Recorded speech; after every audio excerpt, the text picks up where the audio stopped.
1976 was an important year in our country. We're celebrating the bicentennial.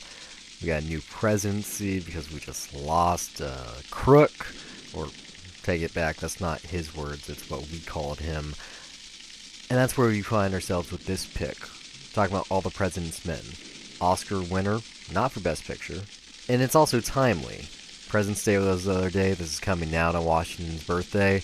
But more importantly, with how fake news has been presented and how our current president, Donald Trump, perceives news, or how he calls it fake news, and just this kind of war that has happened recently between media personalities and the media that embraces them or combats them. If you listen to 2 Cents this week, we talk about PewDiePie and his anti-Semitism and how that spun out of control.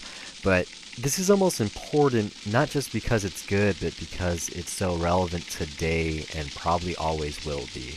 If you like investigative journalism, if you like a story, or better yet, if you saw Spotlight and you want to see the one that really presented it first, tune in to this episode. Welcome yet to cinema.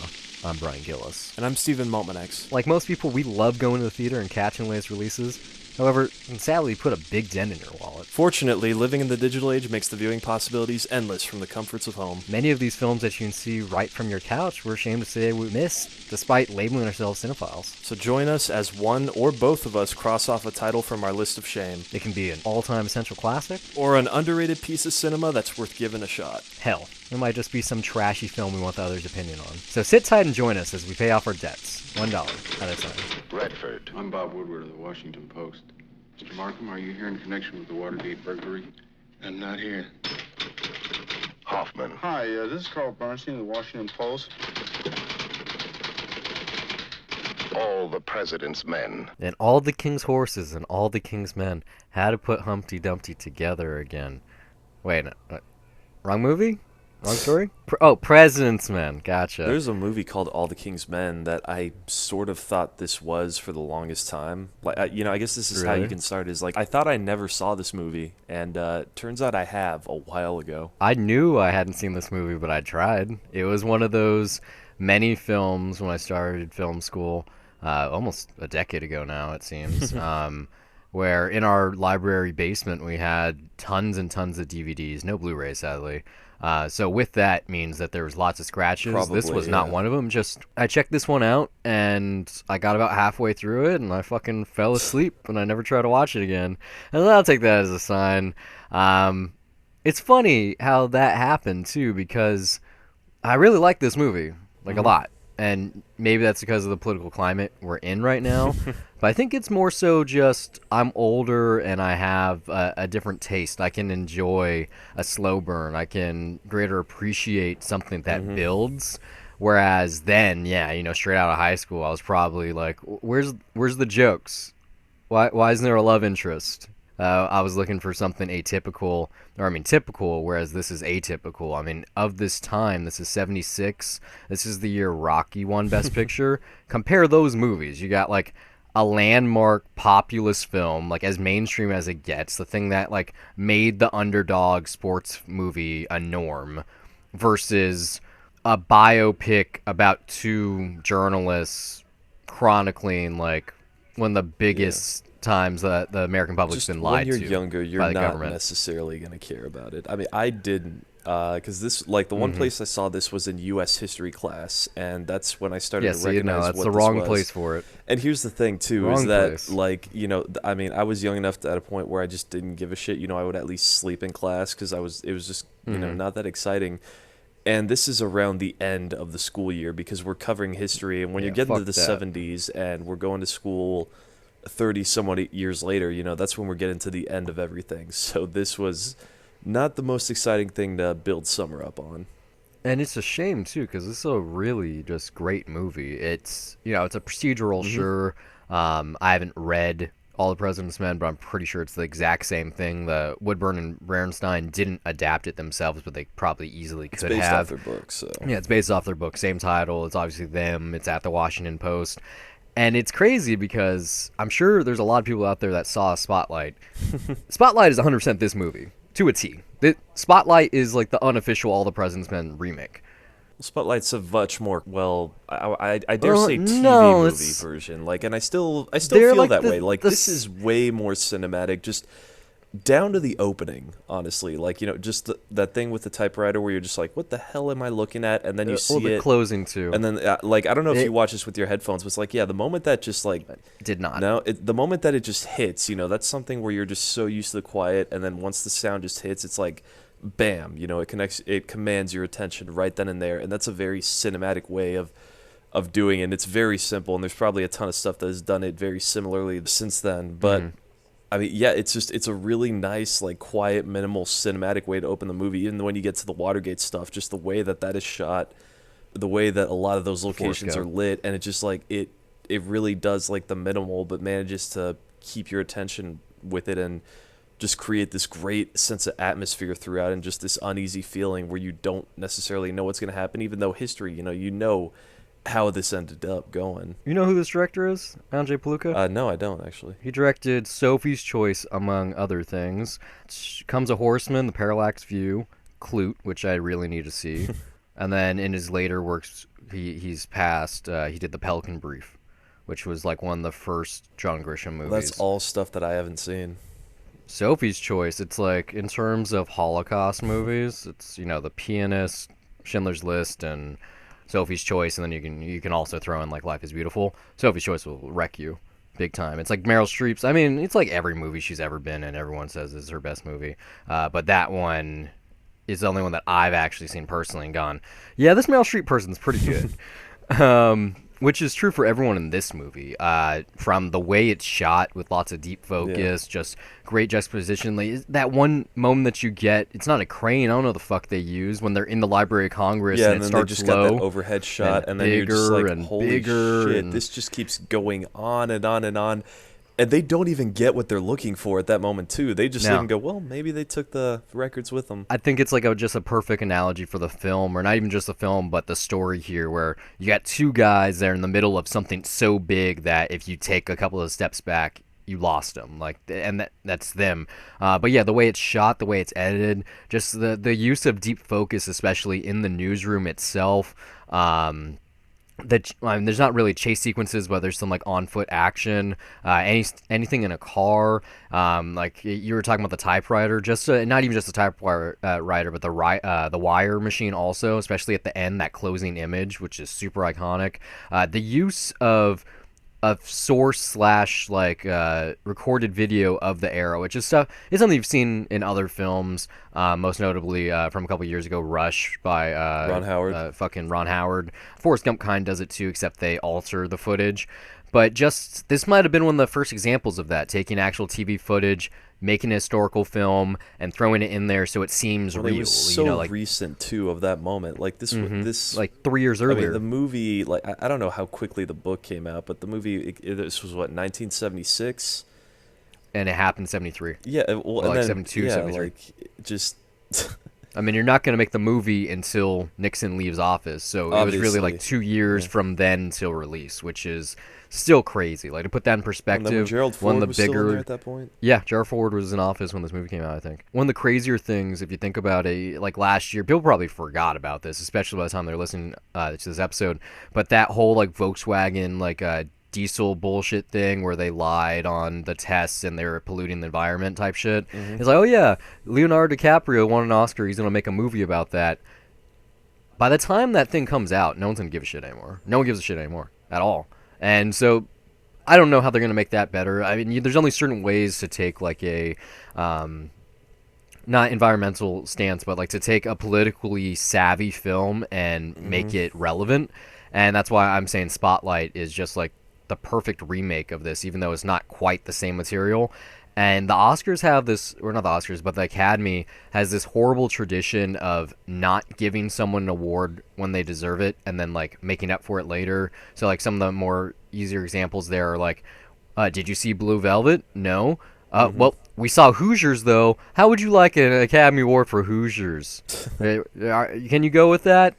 It's like I think they gave like a posthumous like Oscar to Spotlight for this film, even though Rocky's a great film. Don't get me wrong. Well, Rocky's great. what's weird for Spotlight also is like that was the only Oscar that that movie was nominated for, wasn't it? Like I don't even think Michael No, Keaton got adapted nominated screenplay. and then there was probably some actors, but I don't remember the actors, but definitely adapted was it screenplay.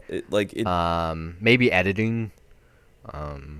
But it was really wasn't mostly that a Best much, Picture winner. But yeah, I mean that was they- like the really just a surprise win because like I know it was on your gonna be top this- 10, man, but like It was Spotlight's going to be that or The Big Short. Spotlight's There's a good two movie, choices. but it's honestly not. No, like no one saw that coming. No one saw it coming. It was not. No, it wasn't until those were my two. It was more down to Revenant, and then like Big Short was like, that was iffy. It could have gotten it. Anyway, me. we're past though last year in the Oscars, and things I don't give a shit about, but we're gonna be talking about next week anyway because we have to. But Yeah. I mean, it sucks to compare this to Spotlight because I'm talking about Spotlight It's negatively. Spotlight. And it's a movie I like, but I think it's definitely like a very interesting, gripping movie. It's better scripted though than it is made, and I think the characters here just are way more fascinating. Whereas Spotlight, it's more just about the investigation itself and just that ensemble, but there's not one person that's. I think that's the key that word steps there. out to me. It's an ensemble. You got Michael Keaton, you got fucking Mark Ruffalo, Rachel McAdams, Rachel you got McAdams, Liev yeah, Schreiber. and then like two other people. Like you got everyone at the newspaper at the Boston Globe in that movie is relevant. Everyone gets a scene. Everyone has a part of the investigation. Here it's two people. You got Dustin Hoffman, and you got the Sundance Kid. That's it. It's Robert Redford and Dustin Hoffman. It's a two-person show. You got some others. I mean, like the credit says it perfectly. It's like it doesn't say guest stars, but what's it say? It does says say guest stars, which was so weird. Like every time that I see that on movie credits, like I find that a weird one. It's fitting for this though. It's like here's the central cast. You got the people that work in the newspaper, and then there's everyone else that shows up and does like little interview type things. And it's like, okay, these are the leads. These are the people these are the threads. Perfect. But at the time, Dustin Hoffman is like, I don't know, we don't really have someone like him today. I'd say like Michael Fassbender maybe, or just like an acclaimed maybe actor, in his some prime acclaimed who does roles, lots of but character he's mostly roles on the side, like. But you know what? Like just last time I hope to mention Spotlight. Like I think just maybe what makes me think that this is better is like. Or just one of the things I cling to more is that just as a piece of old school investigative journalism, like just there's the no methods internet here, like it's not just that. I mean, and that is something that they're fighting or they're dealing with in Spotlight, just that transition. But I mean, just the process of that, like how Woodward keeps his notes scattered when he's making phone calls, and just putting down every single new thread that he finds, and like whatever it is that he finds, like all that, those little details are really cool. Just on both ends, really. Like there's so much like the processes, like even later on when they're interviewing that one woman, just trying to get names, but she'll only say like the first letters of the names, and it's like what is it, like JP and M, or and then like they try to figure it out and trick it out as her, like they just collaborate on that. It's like, okay, well P we know is Porter, and then you come in and say that, and then just little things like that, how they play with that, like just those little details. It's really cool to see that. You just can't make a story today, really, with how the process specifically would go. I don't think it's because of impossible. the nature of reporting. Like so much of the information that they get here, it's stuff you can find instantaneously on the internet. I mean, like that. The library of the White House, those records, like you could probably just easily go on a website and just type in one word and have it highlighted rather than go through hours and hours of records or find some sort of digital database. This is like, this is insane dedication now.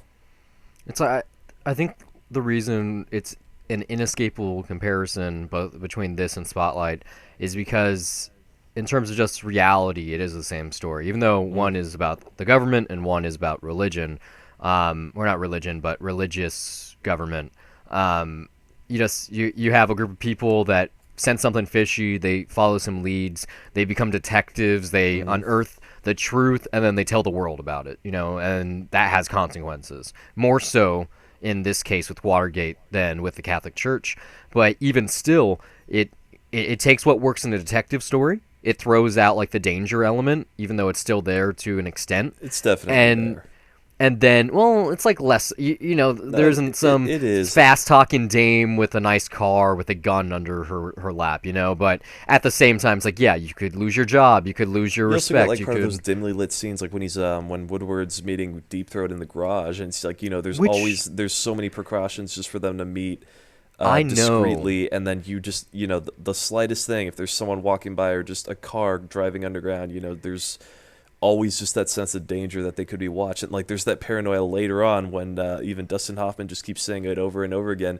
Hey, Woodward says that we might be bugged, which is it's humorous how he's always saying that. I know for a fact, because the Deep Throat scenes, especially the first two, are so slow, the slowest moments in the entire film. I'm pretty confident that I fell asleep the first time I saw this in that initial Deep Throat moment. Because it makes sense thematically. It's like the three acts kind of begin or end with those meetings. It really culminates like a certain arc in just the investigation itself. But it's the only time that you have these reporters, or even Robert Redford, like, I haven't seen him in a lot of things, but really the only time I've ever seen him kind of stumped in a movie where he doesn't know what to do. He's no longer suave and like hip to everything, and he needs assistance from someone else, and he won't even give it to him. And it's like a puzzle, and I love puzzles, but this is like it's like follow the money, and I think it's just nowadays. Because before you even see this movie, you just know Watergate. Watergate Yeah. means one thing, and you mean that it led to Nixon basically getting impeached, but that didn't happen. Instead, he resigned. You already know that before watching this. You knew that when the film came out. Like, in 76, you obviously knew. And it kind of comes to a standstill in those garage sequences, even though they're still great. The way they're lit, especially how his face is half in Yeah. silhouette and you can't see his It's like that expression, thing and it's where still anonymous.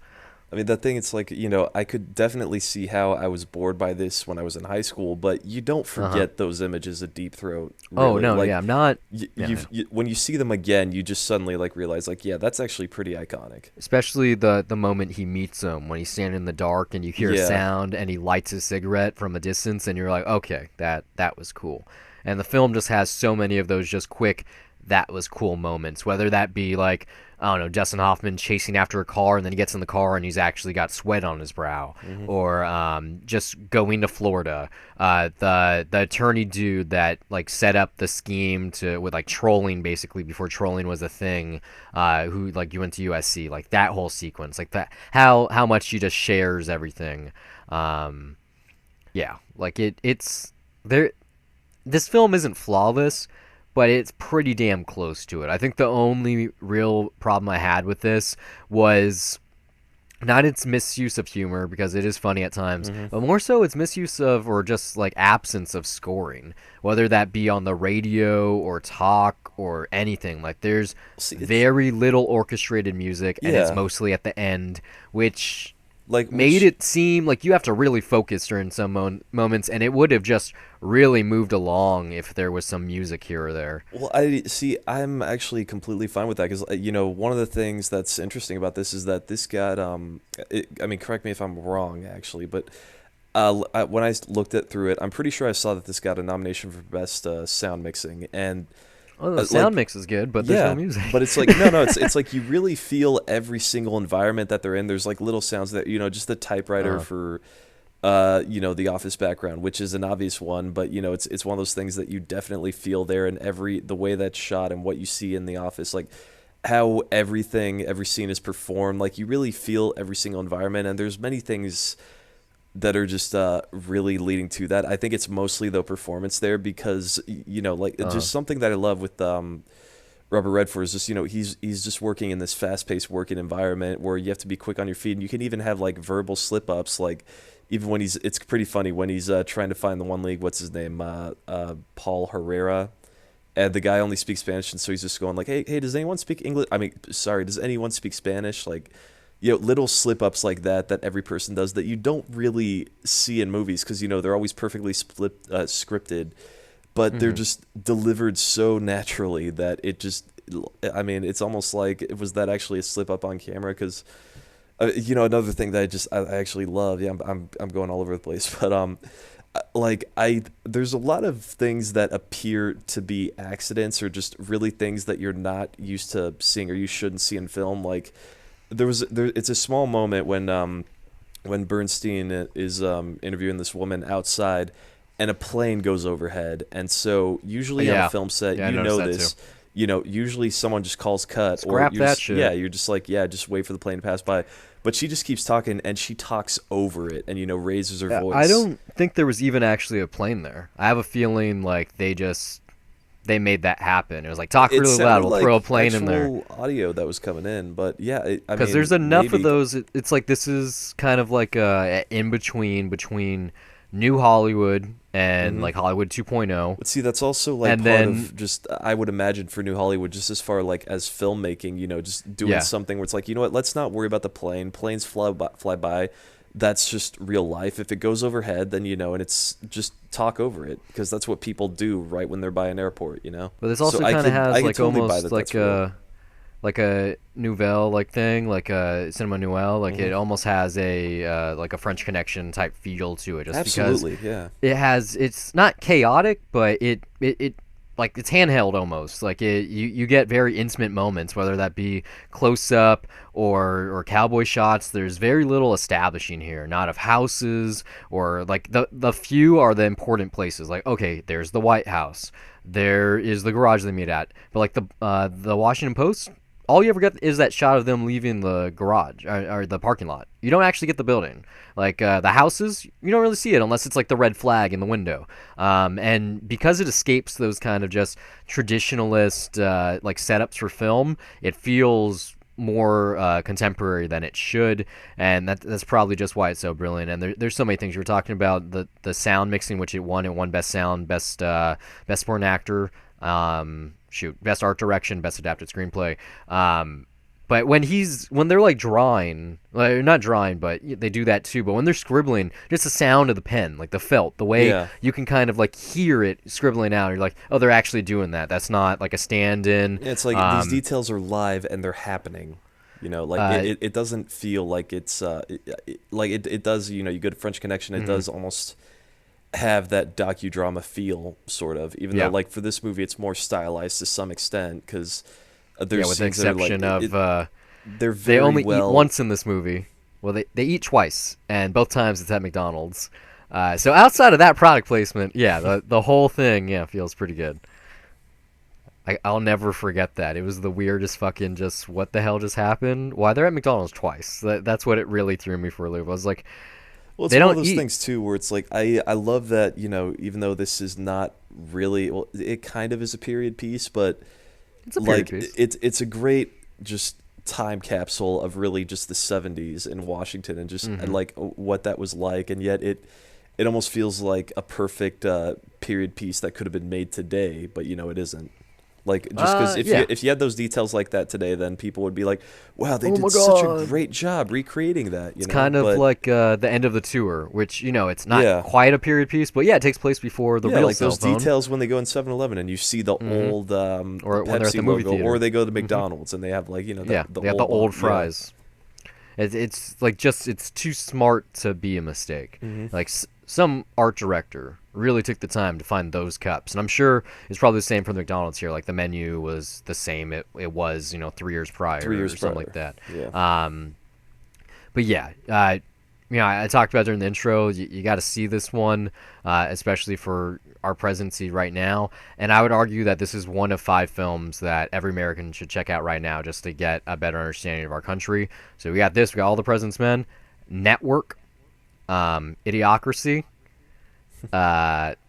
Fuck, I lost. I'm not gonna lie. This made me want to rewatch Frost Nixon at some point. Frost Nixon. Yeah, that was one of the best movies that came out that year. That's not from my list, but Frost Nixon's like a perfect follow-up to this movie. Like 100%. I really want to watch that, and it's really an entertaining movie. Like, it's from Ron Howard, so it can't really be anything else. But like, I mean, that's a movie that where an interview happened to be exciting. No, a movie based off a play based off an interview. Series of interviews, and they're all good. Yeah, that movie, like I remember that 2008 Oscar season, and that was the thing that really stood out to me that no one was talking about. I was like, okay, yeah, It was one Slumdog of the ones that Millionaire. was nominated. No, like Yeah, I know it was nominated, yeah, but it was like Slumdog Millionaire. I knew that was gonna win as soon as I saw it. there was so much But there was stuff just that something about year. Frost Nixon that was just so underrated. Like it was nominated, but it was just, oh, have you seen it? It's good, but no, it's like Yeah, even still, I think about it. it's like that's one of It's Ron that Howard's line. best flicks, really. It's that line where he's like, "Are you saying it's okay for the president to lie to his country?" Yeah, it's It's like like, when the no, I'm president does saying it, it's not he's not illegal. lying. Yeah. Yeah, it's not legal. It's like, that's good. Yeah, like that's so chilling. Like good. Frank Langella should be forced to play Nixon in every movie that needs Nixon. I remember watching Watchmen, so soon after Frost Nixon came out, and then whoever they got to play Nixon, I was like, no, you should have just brought in Frank Langella. Like that would have been awesome, but didn't happen. So yeah, I was saying, All the President's Men, Network, Broadcast News, Idiocracy. Check those out, especially Network. Like every since this president is so media facing. Oh yeah, you got to see Network. I know you haven't seen that one. I have. No, Oh, you have? Yeah. Okay. I have not seen Idiocracy though.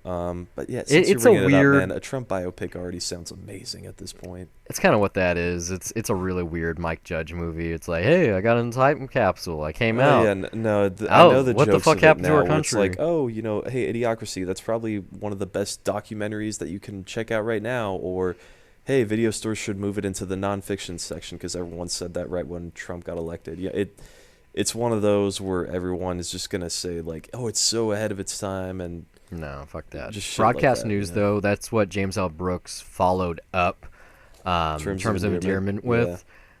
John Hurt. Who else you got in there? I think it's Holly Hunter. Albert Brooks, Holly Hunter. Yeah, check that out. Just in terms of how a newsroom works.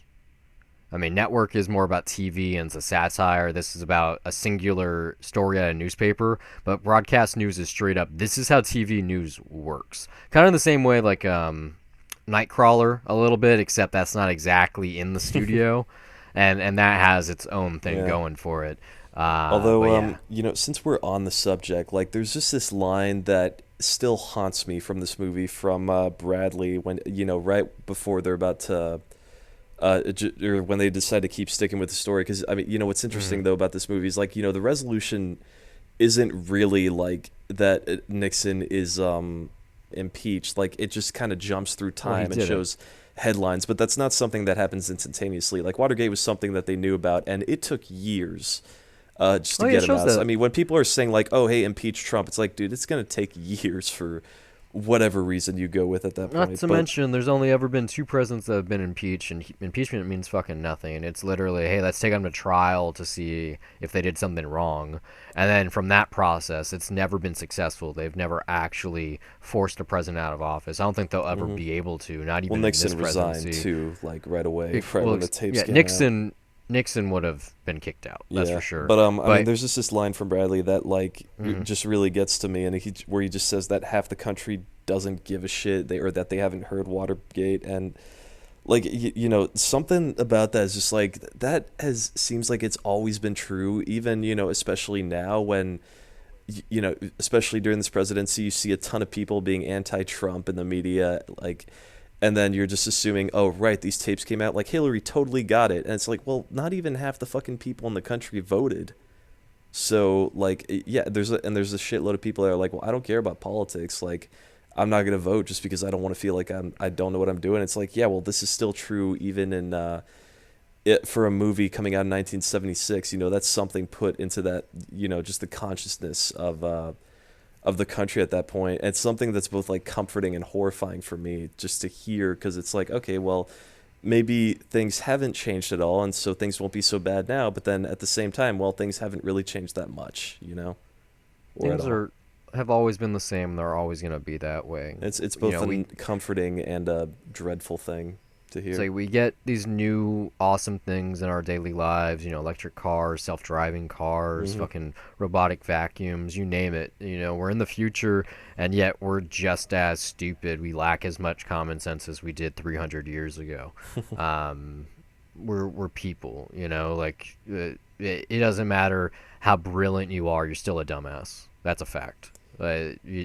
No one has insight into all things, and like this is proof of just what it's like absolute power corrupts absolutely. It's like, well, no shit. Like we've always known that. Yeah. That's a maxim for a reason. That's kind of what House of Cards is built on. Look how much of success that is. Yeah, how but many that's the countless thing. people When you're watch that taking show. something that was made almost no, like exactly 40 years ago now, and like you can find parallels to where you are now. That's both like a great thing and also just not a good thing at all in this case.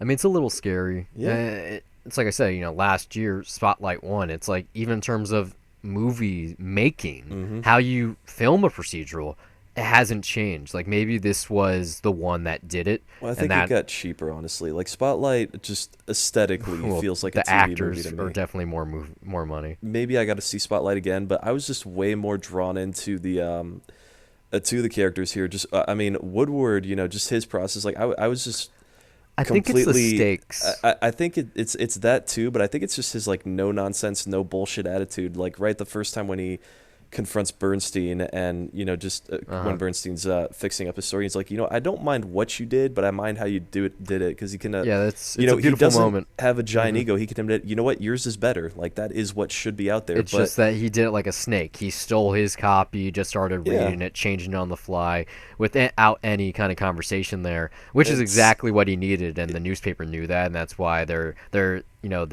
desk editor fucking put them together and they did the story. Like they wouldn't have done it on their own. They had to do it together. Yeah, but it's like I really like that he just doesn't take shit. The only thing that could have helped this movie out is if either one of the newspaper men or the editor or someone had a love interest, or even if one of the characters that truly had a love interest, for instance. You are the it's not the love guy. story. It's like, okay, you like love Sloane. knowing that there is one. I mean, like, whereas Sloane's character, though, okay, whose wife just had a baby.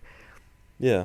You could have got a scene with her where she's like, why are you talking to them again? I'm still in the hospital. Like, you should be spending time with, like, anything like that, just to make the female presence felt, because you get two moments outside of the guest stars. You get the two girls that work for the newspaper, the first one who shares the names of the people on the slush fund, and then the second one who tells the boys, oh yeah, so-and-so came over to my apartment last night and tried to brag about being part of this. I'd hate to be making assumptions here at, who knows if there were female reporters really at the Washington Post, but I mean, I don't know if just the story really demanded it or necessitated it just for the sake of history, that there were enough in there just based on how the world worked back then, or maybe it might be just a sign of a part of filmmaking and how discriminatory that was. I don't know, but it's one of those things where for a product of the past, I can easily accept it, and that if this were made today, that would definitely be different. But it's like, I mean, not yeah, even this is more like, these are about people that are like, very deep in their work. So like so I can everyone totally that buy is the like that, absence of the though, romantic angle. I'm not even saying romance. I'm saying a relationship.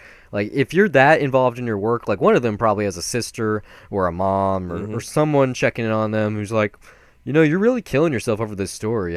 When's the last time you went to sleep? Like, are you hungry? Like, I don't know. Just like, I think a supporting role, like a literal support system, would have gone a long way, because the two of them, they don't really spend any time together. They're not asking what their lives are like. They're just on the story. Yeah, you don't get like deep connections with them, but you get little things that just keep them like fascinating to me. And like, just the differences between it. It's right before they go visit Sloane and they're walking through the neighborhood, and like, what sums it up perfectly for me is like Bernstein kind of says this thing where it's like, it's a cliche thing of like, all these nice houses, it's interesting to, it's funny to think that something's wrong, and then Woodward's like, no, it's not at all. Like, there's nothing implausible about that, because it's like it's like a dumb little cliche comment that almost anyone could make, and Woodward would just be like, no, what the fuck are you talking about? There's shitty people are shitty people. There's rotten eggs everywhere, It's like, that's literally how Blue Velvet starts, where you get this postcard suburban area, and then it drops. It goes subterranean, and you see like these dead bodies and holes and stuff. And you're like, oh, underneath this, there's still ugliness. Um, yeah, I'd buy this for $1. It's not something that I'm gonna watch frequently. It's really pretty long. It's 2.5 hours or Mm-hmm. so. You know what's going to happen before you see it. It's just the way you get there, even if you know the story, is still pretty fascinating. The way the threads lead up, just the small details that we've been talking about, the mistakes that seem like they're on purpose or maybe they were accents that they kept in, the minimalist dialogue, the funny little just things, like everything just feels perfect. Like like I said, it's not a flawless movie. It has a couple of issues here or there, but for what it is, like I can't imagine a better version possibly being made for this story. Like it does the investigation more than justice, Mm-hmm. and it just you feel smarter watching it.